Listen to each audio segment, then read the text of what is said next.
नमस्कार प्यारे साथियों। अद्वैत एसीआई के ऑनलाइन प्लेटफॉर्म पर आप सभी का बहुत बहुत स्वागत है। प्यारे साथियों, बहुत बहुत ज़्यादा डिमांड, बहुत बहुत ज़्यादा बार कहने के बावजूद आज हम एक नई क्लास की शुरुआत करने के लिए जा रहे हैं। प्यारे साथियों, आप लोगों ने पिछले कुछ दिनों में जो हमने हिंदी की क्लासेस डाली थी, उसमें आप लोगों ने बहुत अपना प्यार दिया। तो हमें लगा कि क्यों ना हम जीएस में जो इंडियन पॉलिटी है, उसकी शुरुआत हम कर दें। और बहुत लंबे समय की प्रतीक्षा होने के बाद आज हम इस क्लास की शुरुआत करने के लिए जा रहे हैं, क्योंकि काफ़ी समय से हमने इस क्लास को रोका हुआ था।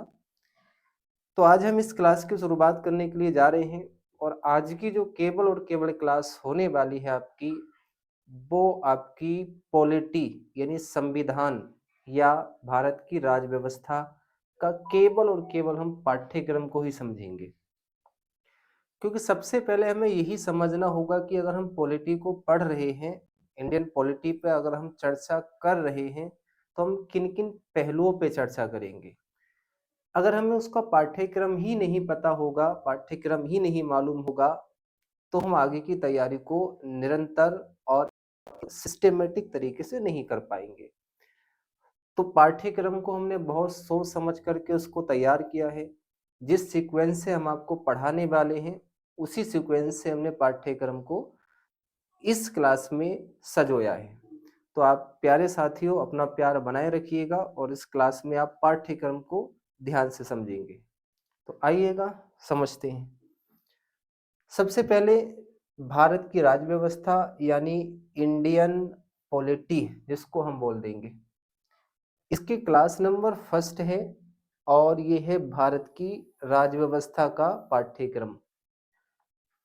ये जो क्लास आपकी उपयोगी होने वाली है, वो UPSC, UP police, UPSI, UP PAT, railway का कोई एग्जाम हो आपका, या UP triple SC, UP PSC, RO, ARO, UP PCL, लेखपाल, या ऐसा कोई भी एग्जाम अगर उसमें आपकी भारत की राज्य व्यवस्था से प्रश्न पूछे जा रहे हैं, तो उन सभी के लिए ये क्लास आपकी उपयोगी होने वाली है।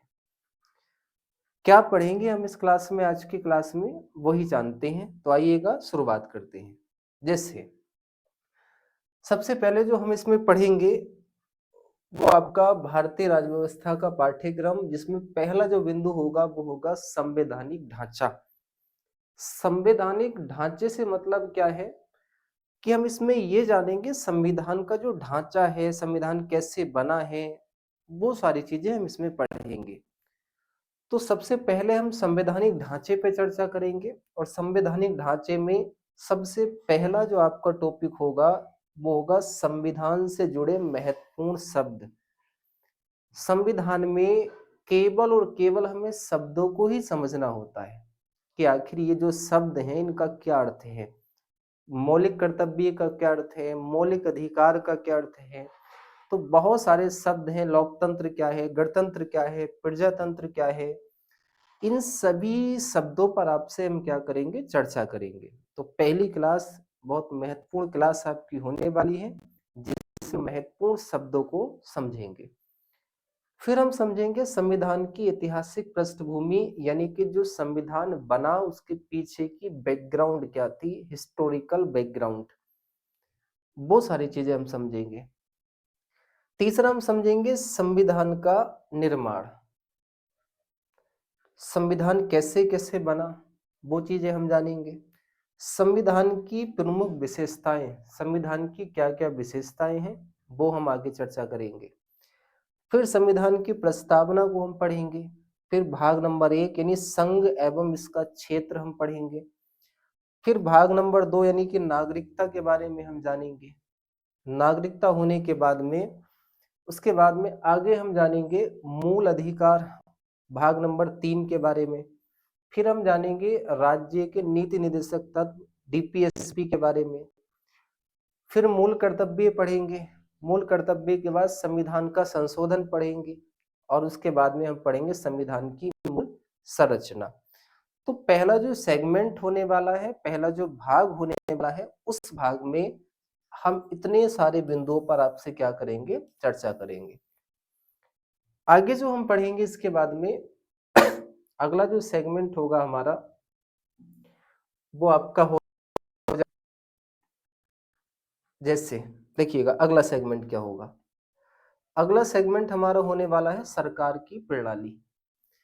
तो सरकार की प्रणाली में हम क्या पढ़ेंगे, सबसे पहले हम जानेंगे संसदीय व्यवस्था क्या होती है, कैसे काम करती है संसदीय व्यवस्था, संघीय व्यवस्था क्या है इस पे हम चर्चा करेंगे, केंद्र और राज्य के बीच में जो रिलेशन है वो क्या संबंध है, कैसे दोनों एक दूसरे को कोऑपरेट करते हैं, वो सारी चीजें हम समझेंगे। अंतर्राज्यीय संबंध हम पढ़ेंगे और अगला हम पढ़ेंगे आपातकालीन प्रावधान।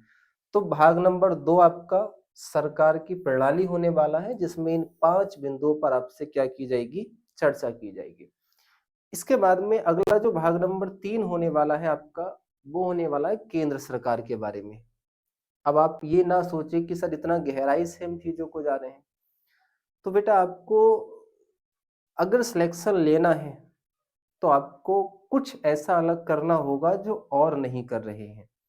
अगर आप भी वैसे ही तैयारी करेंगे जैसे और विद्यार्थी कर रहे हैं तो ना उनका सिलेक्शन हो पाएगा और ना आपका हो पाएगा। तो आपके पास में उनसे कुछ अलग होना चाहिए, आपका नजरिया चीजों को पढ़ने का कुछ अलग होना चाहिए उनके नजरिए से, तभी आपका इसमें क्या हो पाएगा, सिलेक्शन हो पाएगा। यदि आपका नजरिया भी उन्हीं की तरह है तो उनका भी नहीं हो पाएगा तो आपका भी नहीं हो पाएगा।